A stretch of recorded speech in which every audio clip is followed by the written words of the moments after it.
കേരളത്തിലെ സാധാരണക്കാർ ചോദിക്കുന്നതായി കരുതിയാൽ മതി. 1. RSSന്റെ ലക്ഷ്യം ഇന്ത്യയെ ഹിന്ദു രാഷ്ട്രമാക്കുക എന്നതാണല്ലോ. ആ ലക്ഷ്യത്തിന് വേണ്ടിയാണോ ജേക്കബ് തോമസ് തന്റെ ശിഷ്ടകാല സേവനം നീക്കിവെക്കുന്നത്? 2. ശ്രീ ജേക്കബ് തോമസ്, താങ്കൾ നിർമ്മിക്കാൻ ലക്ഷ്യം വയ്ക്കുന്ന ഹിന്ദു രാഷ്ട്രത്തിൽ മുസ്ലിങ്ങളുടെയും ക്രിസ്ത്യാനികളുടെയും സ്ഥാനം എന്തായിരിക്കും? 3. RSSന് മതപരമായ ഭിന്നതകളൊന്നുമില്ലെന്ന് താങ്കൾ നിഷ്കളങ്കമായി പറയുന്നത് കേട്ടു. RSS ആചാര്യൻ MS ഗോൾവാൾക്കറുടെ നിർവചന പ്രകാരം 3 ശത്രുക്കളാണല്ലോ RSSനുള്ളത്: മുസ്ലിങ്ങൾ, ക്രിസ്ത്യാനികൾ, കമ്മ്യൂണിസ്റ്റുകൾ. ഇവർ 3 കൂട്ടരും തന്റെ ശത്രുക്കളാണെന്ന് താങ്കൾ അംഗീകരിക്കുന്നുണ്ട്. 4. ഇന്ത്യൻ ഭരണഘടന അംഗീകരിച്ച ന്യൂനപക്ഷങ്ങൾക്കുള്ള അവകാശങ്ങൾ RSS അംഗീകരിക്കുന്നില്ല. ന്യൂനപക്ഷം എന്ന സങ്കല്പം തന്നെ അവർക്കില്ല. ഇന്ത്യക്കാരനാകാൻ മാതൃഭൂമിയും പുണ്യഭൂമിയും ഒന്നായിരിക്കണമെന്നാണ് RSSന്റെ നിബന്ധന. താങ്കൾക്ക് അതിനോട് യോജിപ്പാണ്.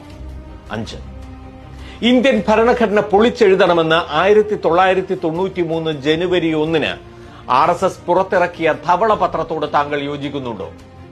ഇന്ത്യൻ ഭരണഘടന ഒരു മാലിന്യ കൂനയാണെന്നും രാജ്യത്തിന്റെ ഐക്യത്തിനും അഖണ്ഡതയ്ക്കും തടസ്സം ഈ ഭരണഘടനയാണെന്നും അതിൽ പറഞ്ഞതിനോട് താങ്കൾ യോജിക്കുന്നുണ്ടോ? ഇന്ത്യൻ സംസ്കാരമറിയാത്ത പാശ്ചാത്യ മൂല്യങ്ങൾ പുലർത്തുന്നവർ ഉണ്ടാക്കിയ ഭരണഘടനയാണിത് എന്ന ആരോപണത്തോട് യോജിപ്പുണ്ട്. 6. ഇന്ത്യൻ പാർലമെന്റിൽ BJPക്ക് ഒരൊറ്റ മുസ്ലിം MP പോലുമില്ല. 2014 മുതൽ BJP മുസ്ലിങ്ങൾക്ക് സീറ്റ് കൊടുക്കുന്നില്ല. മുസ്ലിം നേതാക്കളായ മുഖ്താർ അബ്ബാസ് നഖ്വിയും ഷാനവാസ് ഹുസൈനും ഇപ്പോൾ എവിടെയാണെന്ന് താങ്കൾക്കറിയും. BJP മുസ്ലിങ്ങൾക്ക് സീറ്റ് കൊടുക്കാത്തത് ശരിയാണെന്ന് താങ്കൾ കരുതുന്നുണ്ടോ? 7. 1998 ആദ്യമായി BJP പങ്കാളിത്തമുള്ള സർക്കാർ കേന്ദ്രത്തിൽ അധികാരത്തിൽ വന്നതു മുതൽ രാജ്യത്തിന്റെ വിവിധ ഭാഗങ്ങളിൽ ക്രിസ്ത്യൻ പള്ളികളും പുരോഹിതരും വിശ്വാസികളും ആക്രമിക്കപ്പെടുന്നുണ്ട്. ഇപ്പോഴും അത് നിർബാധം തുടരുകയാണ്. അതിൽ കുഴപ്പമൊന്നുമില്ലെന്നും ക്രിസ്ത്യാനികൾക്ക് അങ്ങനെ തന്നെ വേണമെന്നുമാണോ താങ്കളുടെ നിലപാട്? 8. താങ്കൾ ബീഫ് കഴിക്കാറുണ്ടോ? ഉണ്ടെങ്കിലും ഇല്ലെങ്കിലും ബീഫിന്റെ പേരിൽ മനുഷ്യരെ അടിച്ചു കൊല്ലണമെന്ന അഭിപ്രായമുണ്ടോ? 9.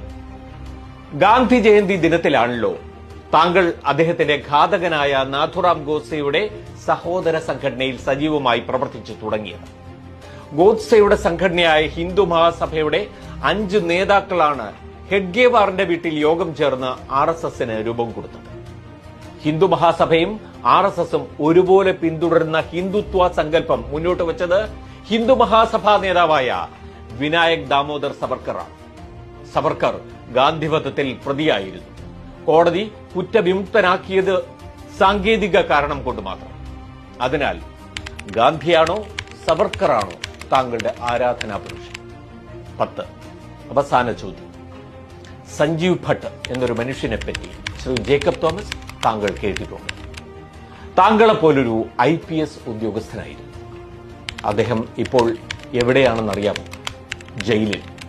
എന്തിനു വേണ്ടിയാണ് അദ്ദേഹം ജയിലിൽ കിടക്കുന്നത് എന്നറിയാമോ?